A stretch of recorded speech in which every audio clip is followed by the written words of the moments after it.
The proclamation of the Holy Gospel according to Mark. Jesus departed from there and came to his native place, accompanied by his disciples. When the Sabbath came, he began to teach in the synagogue, and many who heard him were astonished. They said, "Where did this man get all this? What kind of wisdom has been given him? What mighty deeds are wrought by his hands? Is he not the carpenter, the son of Mary, and the brother of James and Joseph and Judas and Simon? And are not his sisters here with us?" And they took offense at him. Jesus said to them, "A prophet is not without honor except in his native place, and among his own kin, and in his own house." So he was not able to perform any mighty deed there, apart from curing a few sick people by laying his hands on them. He was amazed at their lack of faith. The Gospel of the Lord. Our gospel passage for this Sunday is taken from St. Mark. We have been reflecting on accepting Jesus fully as the one sent by God, the prophet, the greatest of prophets. His experience, as depicted in the gospel, is prefigured in the first reading, the experience of Ezekiel, chosen by God, sent by God to a rebellious people. Yet God reminds Ezekiel, as a prophet, his aim was not to be successful, but to proclaim God's word. As simple as that. And whether people receive his message or reject his message, they know a prophet has been present in their midst. The people, a rebellious people, could be a thorn on a prophet's flesh. But in the second reading, St. Paul talks of another thorn on his flesh as apostle and prophet. It is not just the exterior resistance coming from people who do not appreciate him and his gospel, but it is something interior to him, probably a sickness, a defect, what he calls a weakness, that keeps him humble, that keeps him dependent on God's grace, so that he will not boast of his stature, of his status, of his calling.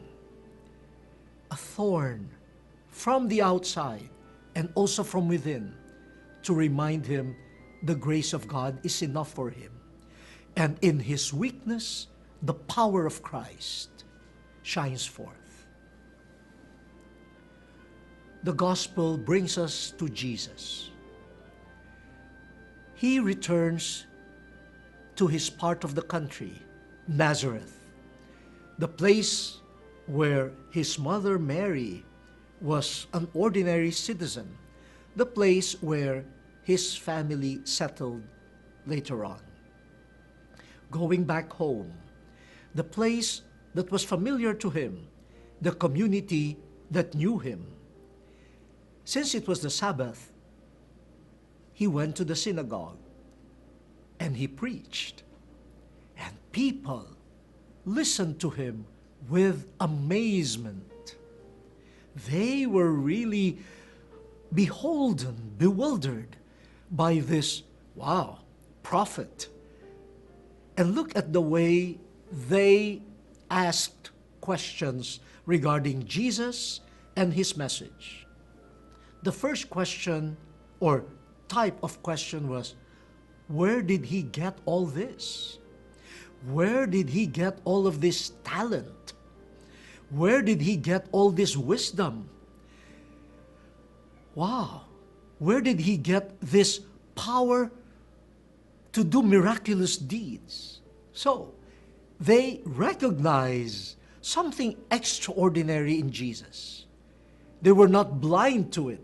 In fact, they were confirming the presence of something deeply powerful in Jesus. And they were wondering, what is the source of this?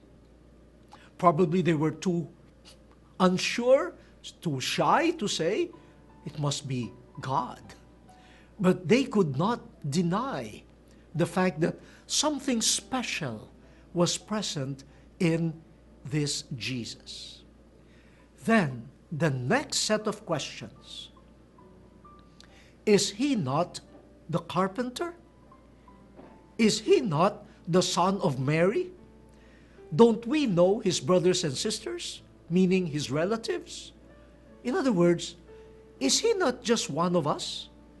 Is he not a regular citizen of this town of Nazareth?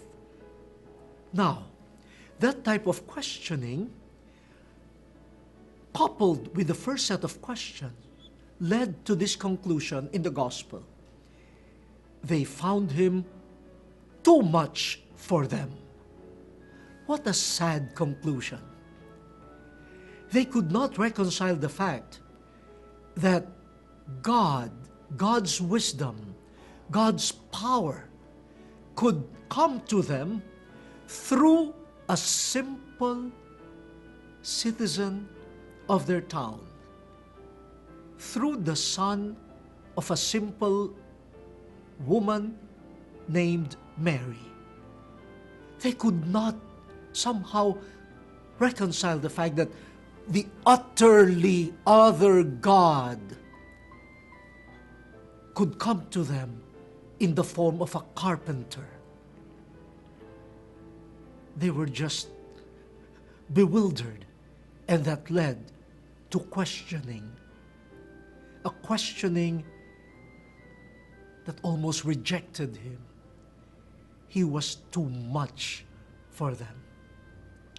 And Jesus was prodded to say, no prophet is accepted in his own town.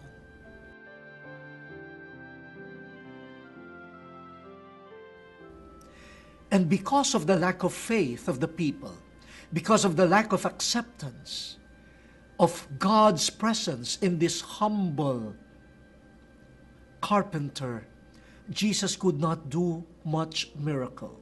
Not because he lacked power, no, but because people's faith was very weak.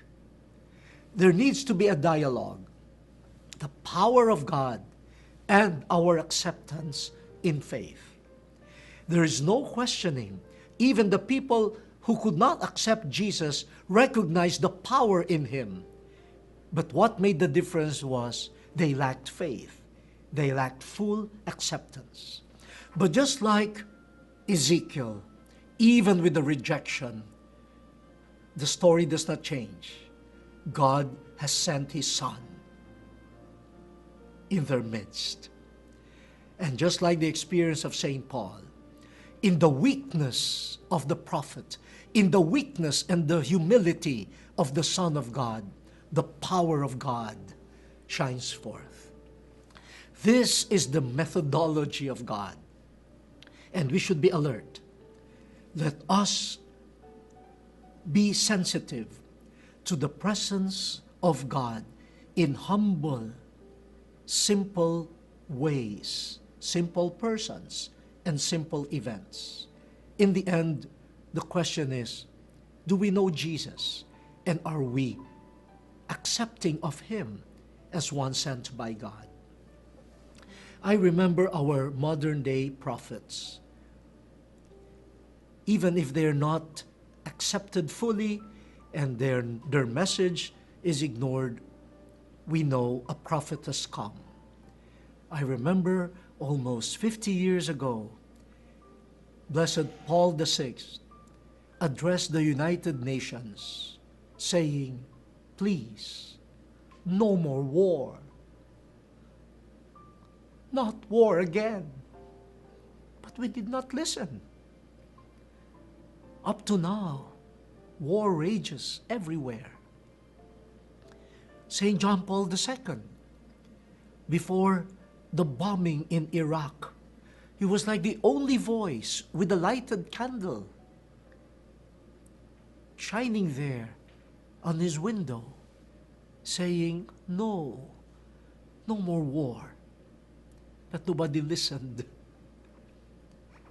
And now we have Pope Francis saying, let us welcome the migrants. Let's take care of the refugees. And somehow, there is resistance. But nobody can deny we have prophets in our midst. Not success, but just the proclamation of God's word. The word has been exposed. Let us now fulfill it.